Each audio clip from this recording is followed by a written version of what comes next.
aggression from his players ahead of the game against Southampton on Saturday. New injury concerns for Luke Shaw and Rasmus Hojlund, with Manchester United apparently targeting a new left-back in the January transfer window. These are some of the stories we will be discussing on this evening's show. But before we get into that, please do me one small favour. Smash a like on today's video. Let's try and see 500 likes on this episode. And if this is your first time watching, please also subscribe to the channel. Currently, only 50% of people who watch our videos are subscribed. So if this is your first time watching, make sure you get involved. Everyone is welcome, and we're live every day at 8:30 and 6 p.m. UK time. Right, let's get straight on into it then, shall we? And let's start the show off by talking about the manager, Mr. Erik ten Hag. So this is coming out from multiple different journalists in the UK this evening. And the headline is this: Erik ten Hag is urging his players to be nastier, more aggressive from front to back to avoid conceding any more soft goals. It says Erik ten Hag wants his United team to have more possession, telling his players they need to protect the ball better and control the games more. I mean, I literally echo every single thing that's just been said there. Like, we still don't really seem to be able to control games. We still give away sloppy goals. You know, we'll take a lead and then we'll just concede seconds later. It's been a problem at Manchester United for years and years and years and years. I don't know why. Is it the players? I mean, you can't just blame Erik ten Hag, because we were like this under Ollie, we were like this under Ragnick, you know, where we'd get a goal and then literally seconds later we concede a goal. Like, I don't know. I don't know the answer. Is it the players? Is it their mentality? Is it the pressure? Are they not used to the big games? I don't know. I honestly don't know the answer. But I'd be interested to see what you guys all think about that. Like, how do Manchester United become a team that can control games better? Because it's easy to blame Ten Hag. It's easy to blame, tactics and all the rest of it. But most of the time, it's like an individual mistake that will result in Manchester United conceding like seconds after they've just scored. I guess the alternative is that you just play really defensive and really pragmatic, and you just kind of like hit on the counter attack. Like, that's, I guess, a way of, you know, ensuring that you don't concede sloppy goals, because you've always got like 6 players behind the ball. Whereas obviously with a Ten Hag style team, he gets his fullbacks to push up the pitch, doesn't he? So at some points, like in the game against Liverpool, when Casemiro lost the ball, that was literally then like 4-on-2. Because there was only De Ligt and Martinez left. All the fullbacks were further up the pitch. Casemiro plays a hospital pass that goes to the Liverpool player, and then they're in and they score. So, you know, we can blame Erik ten Hag. I get it. He deserves criticism. You know, there's question marks around Erik ten Hag, of course, but a lot of the goals in recent times have been individual mistakes, realistically. Against Brighton, João Pedro's 2-1 winner in the last couple of seconds was an individual mistake. 2 of the goals against Liverpool were individual mistakes.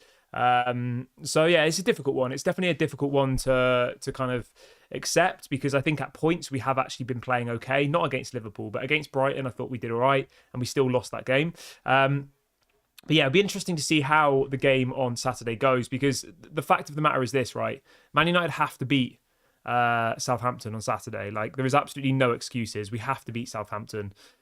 We need to go out there. We need to put in a convincing performance. We need to make sure that we get goals. I want a clean sheet. So yeah, that's my take on that. But it's interesting to see that Erik ten Hag is effectively demanding more from his players, and rightly so. You know, it's all good and well them putting up pictures on their Instagram of them training and all the rest of it. But at the end of the day, all we want is for them to go out on that pitch and give 150% for Manchester United. And I think in recent years, we haven't seen that. And I think this Southampton game is the perfect opportunity for these players to go out there and put on a show for us. So yeah, Southampton, I think it's a 12:30 p.m. kickoff on Saturday. Really excited about that game.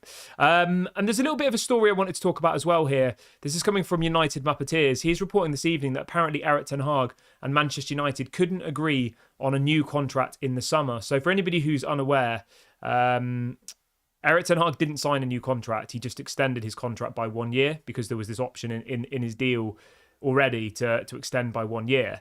And he says that apparently Erik ten Hag rejected certain things that Ineos suggested in the new contract. So effectively, Ineos tried to agree a new deal with Ten Hag. So it would have been a longer contract than what he's got now, but with his role changed. So it might be that he has less of a say over transfers.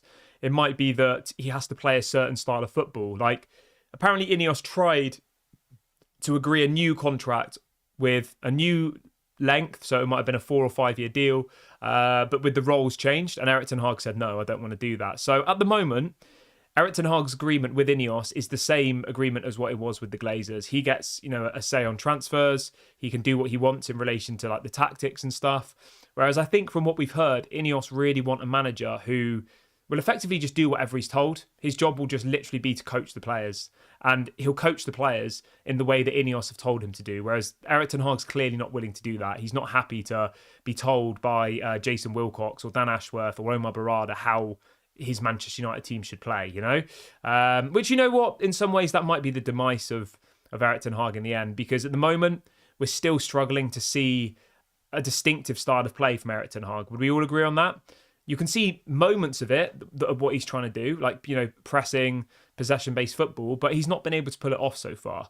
And if Ineos are effectively saying, like, we want to keep you, but we want you to play the style of football that we want, that we decide effectively, and he's saying, no, I'm not going to do that, then effectively it's on him. If the results don't come in, then Ineos will look at the situation and say, well, we've tried to change things. We've tried to make it so you're effectively playing our style of football, but you don't want to do it. So yeah, it's interesting. I didn't actually know this, that apparently Erik ten Hag rejected the contract in the summer because he wasn't happy with the change of responsibility that was effectively trying to be implemented by Ineos. So that's an interesting thing. And the next story I've got for you this evening, and the next talking point, is on Adrien Rabiot. So this is coming out from Italian newspaper Gazzetta dello Sport, and it's a direct quote from Adrien Rabiot's mother, who is also his agent. This is coming out this evening in the last couple of hours, and it's in relation to where Adrien Rabiot will go as his next club. So Adrien Rabiot's mother, this is a direct quote from from her, has said that we are on excellent terms with Manchester United. That was her response in relation to where her client, who's also her son, Adrien Rabiot, will end up. Now, I think Adrien Rabiot's kind of messed it up for himself, to be honest. I think he had the opportunity early on in the window to probably go to quite a few clubs, but he's left it late. He wants massive wages. And we're now, 3 games into the season? And the last time Adrien Rabiot kicked a football would have been at the Euros. Like, he has had no pre-season. He's obviously been dropped from the French national team because he hasn't got a club. So the manager said, you know what? Well, I'm obviously not going to pick you because, you're not fit. You can't be picked. So yeah, I think he's kind of shot himself in the foot because he's not played any football this season whatsoever. The last time Adrien Rabiot played football was let's have a little look, was back in June, on the 17th of June. So it's been nearly 3 months since Adrien Rabiot played any first team football whatsoever. He's played no pre-season, no training, no friendlies, nothing in 3 months, and he's not injured. So even if he did say go to a Manchester United, or for argument's sake, he went to another club, it's probably going to take him, 4 weeks to get back to match fitness? I don't know. I don't know how long it takes. I have no idea, but the fact that he hasn't played for 3 months, the fact that he's been dropped by the French national team because effectively they're saying he's not match fit, you have no idea what condition Adrien Rabiot is going to be in. Now, you'd hope with him being a professional athlete that he's obviously been training, going to the gym, eating healthily. I'm sure he has been doing all of those things. So it's not like he's been, going on a 3-month bender, drinking every night and eating pizza 3 times a day. I'd be shocked if that was the case. But the point I'm making is, obviously, once you are playing for a football club and you're in that mindset, you've got nutritionists, you've got personal trainers, you've got that's your life, isn't it? Whereas I don't know what Adrien Rabiot's doing now, to be honest. I've got absolutely no idea. I'm going to have a look on his Instagram and see if he's been posting anything, because it must be weird, to go from... I'm just having a look. The latest picture he's posted is him on a yacht. I can't actually see the picture because I'm not logged in. But yeah, the last picture he posted is literally just him on a yacht. That was 2 weeks ago. He says, combining relaxation with work. So 2 weeks ago, he's just posted a picture of him on a yacht, chilling. And then there's another one where he's done a selfie and it just says holiday. So he's just been on a 3-month holiday, effectively. And now he's asking clubs to give him big money to try and, just to get a big payday. But yeah.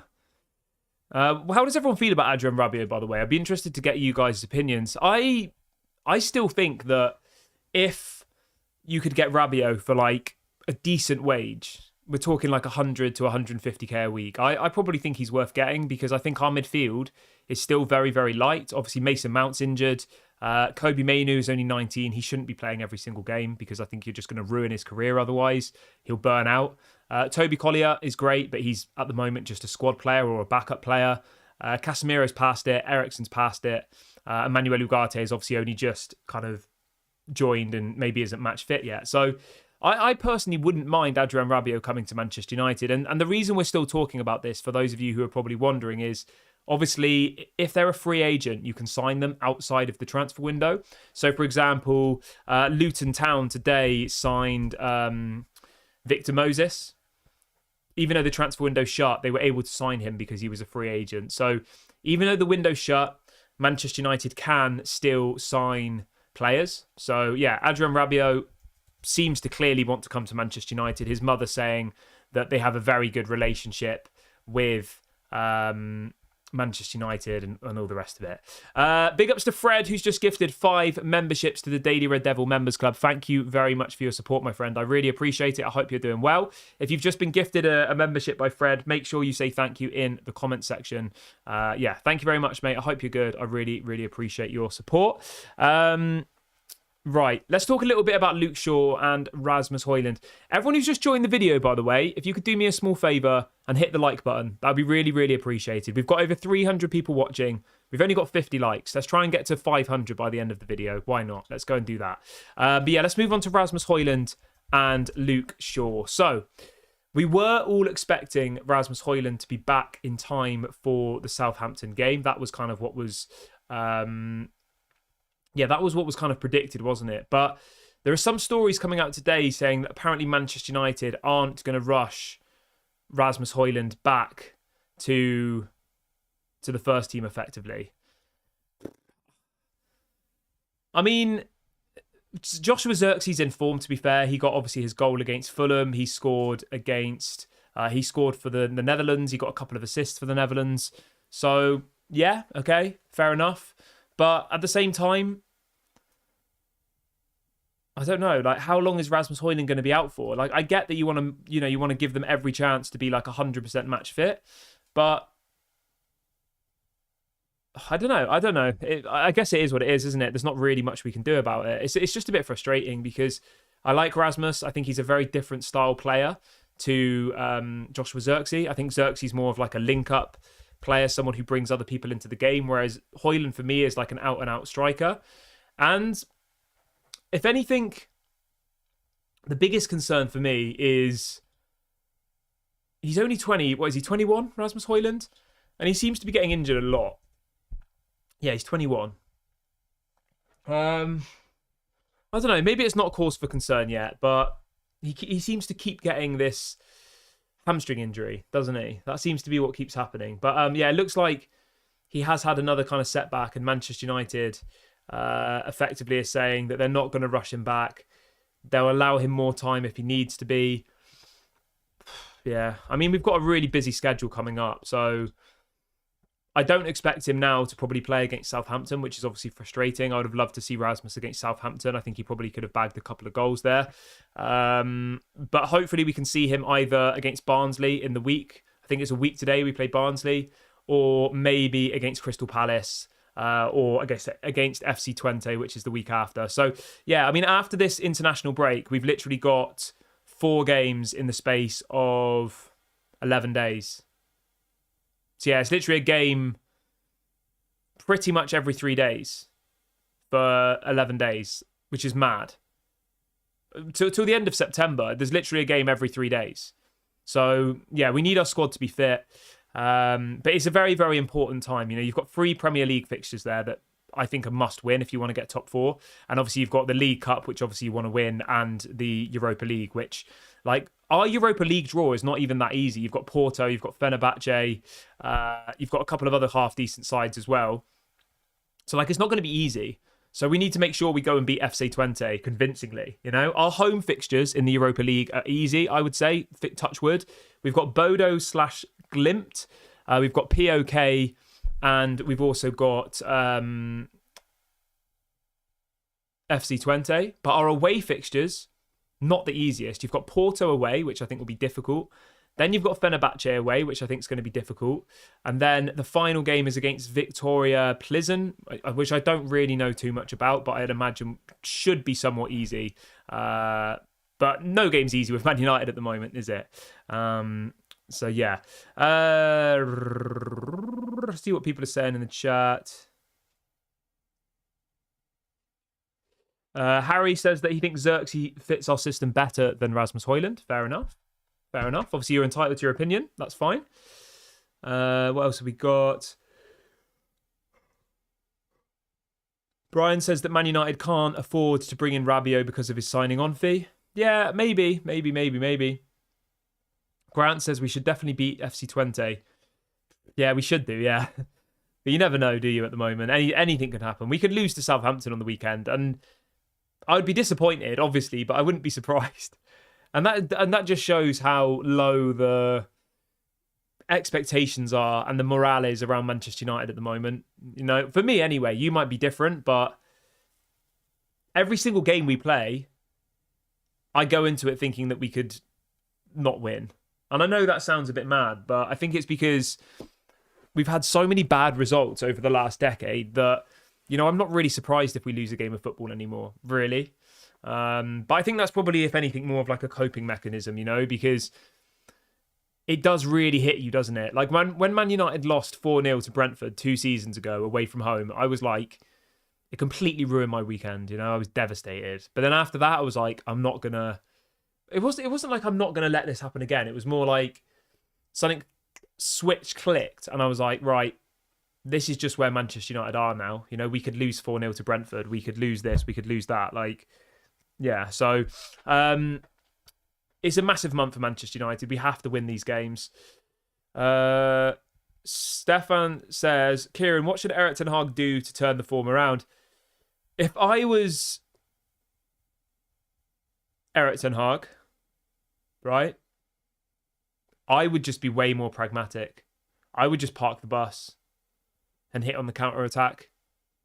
That's what we did in the first season under Erik ten Hag, and we got 3rd place and won the League Cup. And I know it's not the most attractive football, but if you want to get results in the Premier League, I personally would just play way more defensive, and I would hit on the counter-attack. And I know that's not what people want to hear, but in the first season under Erik ten Hag, we weren't playing like nice football. We were parking the bus and hitting on the counter-attack, realistically. And Erik ten Hag tried in his first 2 games as the Manchester United manager to play possession-based football, and we conceded some absolutely crazy goals. Go back and watch the goals against Brentford in the 4-0 in Erik ten Hag's second game as the Man United manager. He was trying to play out from the back and we got absolutely ripped apart. And then after that, he said, you know what? I'm just going to play way more defensive, way more pragmatic, go for moments of magic, hit on the counter-attack, and we managed to get top 4 and we won the League Cup, didn't we? But then there's quite a good point that people are making in the comment section. They're saying that Ineos won't allow that. And that's true. Ineos apparently have said to Erik ten Hag, right, that they want to see beautiful football, right? They don't want to see us parking the bus. And Erik ten Hag might even get sacked if he plays park the bus football because they'd say this isn't what we want. So he's in a very, very difficult position because effectively he knows that Ineos are watching him very carefully. He knows that Ineos want him to play a proper style of football, you know, attractive football. But maybe he's looking at the situation and he's saying, I try and play attractive football, but the players I've got don't seem to be capable of doing it. Now, I know people will say he spent 500 million, blah, blah, blah. It's his job to get it out of them. But when you actually look at, say, the squad that played against... you look at the team that started against Liverpool a couple of weeks ago, right? Obviously, some of those players are Erik ten Hag players, you know, don't get me wrong. You know, he has spent a lot of money, but arguably a lot of that money was spent badly by the Glazers. You know, when you think that Antony was, what, £80 million, something around that figure. Casemiro was, what, 60 million? I think Mason Mount was about 50. Like, we've spent money very, very badly. And if you look at the team that started against Fulham on the opening day of the season, the only players in that team that Casemiro signed was Mason Mount, who's now injured, Casemiro, who we know was never the first choice. It was always Frankie de Jong. Mazraoui, who I think for 12 million has been a good signing, and Onana, who I think, to be honest, has been absolutely awful since we've signed him. And yeah, like the point I'm making here is if you look at that team, obviously, and Martinez as well, there's only like 4 players in the starting 11 at the moment who Erik ten Hag has actually signed. And even when you look at it like that, I don't think Casemiro was the number one choice. And I'm not making excuses. I'm just saying that maybe the players that he's got just aren't capable of doing the style of play that he wants to play and that Ineos want him to play. So the point I'm making is if he's identified that, then the best way to see out games is just to play more defensively, to play more pragmatic, to hit on the counter-attack.